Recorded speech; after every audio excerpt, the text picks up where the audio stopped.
Assalamualaikum warahmatullahi wabarakatuh.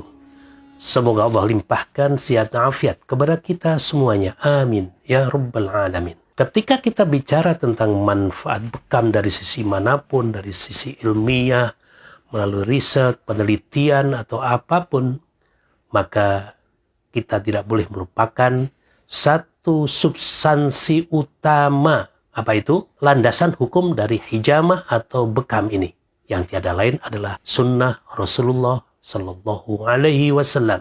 Artinya apa? Ketika kita bicara tentang berbekam, berhijamah, maka itu sebenarnya tidak lepas dari aspek iman. Karena bekam hijamah ini merupakan bagian dari sunnah Rasulullah Sallallahu Alaihi Wasallam, kita khususnya orang Islam dituntut untuk mengimani sunnah Rasulullah Sallallahu Alaihi Wasallam.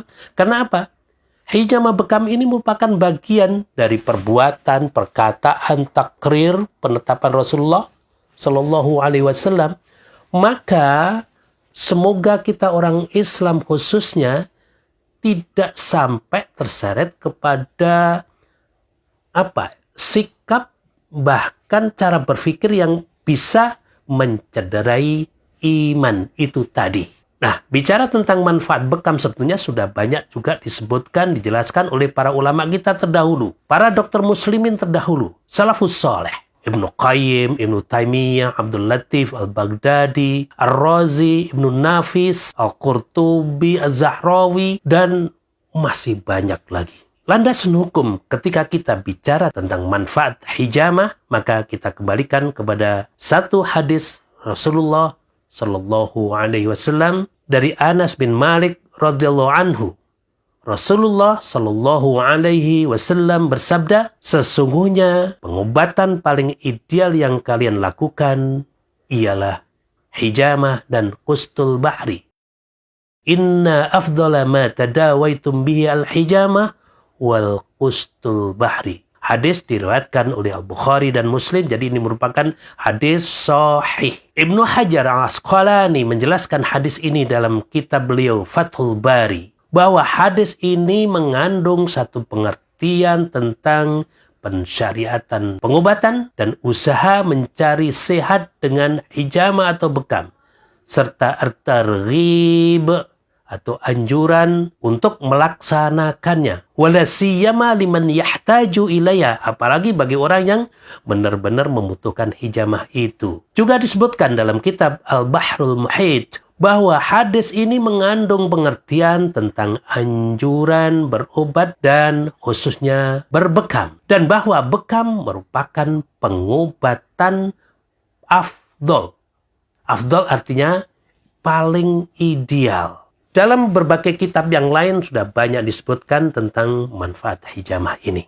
Landasan hukum juga yang boleh kita sampaikan di sini ketika kita bicara tentang berbekam adalah hadis Rasulullah Sallallahu Alaihi Wasallam dari Ibnu Abbas. Rasulullah Sallallahu Alaihi Wasallam bersabda, aku tidak melewati sekumpulan malaikat waktu aku diisrakan, melainkan mereka semuanya illa kulluhum yaqulu li alaika ya Muhammad bil hijamah. Mereka semuanya, kulluhum, semua para malaikat itu, yaqul, berkata, hendaklah engkau wahai Muhammad berbekam atau melakukan bekam. Karena itulah At-Turbusti dalam kitab Faidul Qadir mengatakan, para malaikat memberikan penekanan perintah berbekam secara spesifik kepada Nabi Sallallahu Alaihi Wasallam dan umat beliau mengingat besarnya manfaat hijamah ini. Darah yang bergolak, darah yang menggelegak merupakan komposisi sekian banyak energi jiwa yang dapat menjadi penghalang antara hamba dengan pendakiannya ke unsur malakutus samawat, ke al-malakutul a'la, ke langit yang tinggi. Jika darah yang tidak stabil ini dikeluarkan,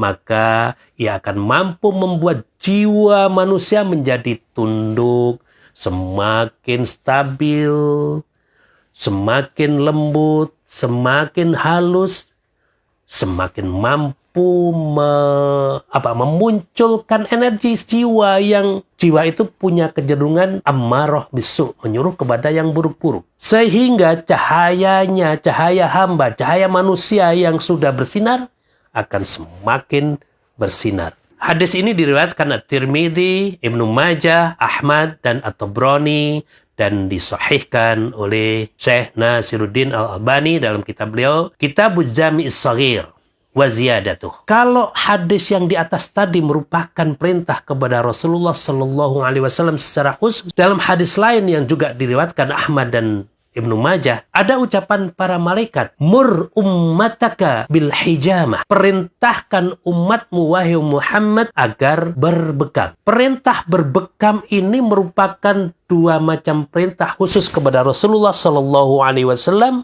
dan juga perintah agar beliau Rasulullah memerintahkan umatnya berbekam.